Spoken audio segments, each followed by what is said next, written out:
अस्सलाम वालेकुम मुंसर साहब।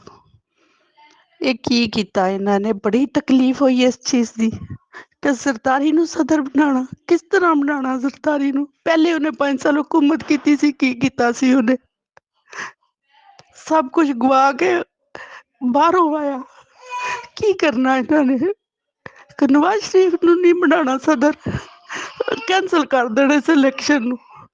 मन्नण ही ना कि इलेक्शन होया, दोबारा इलेक्शन होवे, नहीं ते इस निगरान हुकूमत नूं रहण देण। की कीता इन्हां ने? नवाज शरीफ नूं माइनस कर दिता।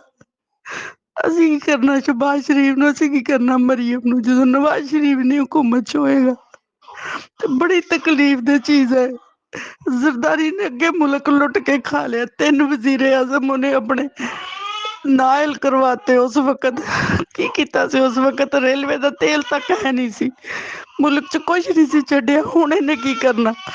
ਨਾਮ ਇਹਦਾ ਹੋਣਾ ਸਦਰ, ਉਹਨੇ ਬਣ ਕੇ ਸਾਰੀਆਂ ਸਹੂਲਤਾਂ ਉਹਨੇ ਆਪਣੀ ਪੀਪਲ ਪਾਰਟੀ ਦੇ ਦੇਣੀਆਂ ਜਾਂ ਕਰਾਚੀ ਨੂੰ ਸਾਰਾ ਪੈਸਾ ਖਿੱਚ ਕੇ ਲੈ ਜਾਣਾ।